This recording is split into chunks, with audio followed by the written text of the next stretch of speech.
Het is geen waar voor flinters. En al hielendal net voor het tiergezeldzame grutte vuurflinters. Deze prachtige soort liet hem zijn oor dan Sjen in de rotte gemeente, maar nog net genoeg. Dus wordt er van september al meer sompen geschikt maken voor deze soort. Je hebt een prachtig plakje ervoor. Want je hier het rijtlaan en hier op die ronen, je langs die sleet, die het water eigenlijk aanvoert, daar staan al die surings. En die surings, dat zijn die grote bladeren. En wat later, die vlinder dan... Hier zit dan toevallig niks op, maar onder op die bladeren, daar komen dan die eikens van die vuurvlinder te lezen. Daar leidt de zwemmer zijn eikens op. Maar in ieder geval, dit is eigenlijk de biotoop waar die vlinder van houdt. Als je neerdogger, dan krijg je bjem de oerhaan. En daar houden deze vlinders al hielendal net van. De gebieden die geschikt binnen, die hebben een goede verhouding met het groenwetter.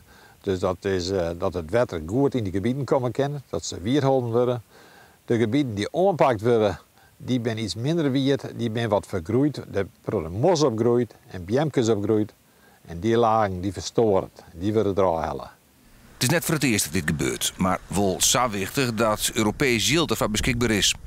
En waar weet je zeer aan ze vliegen, de grutte vuurflinters.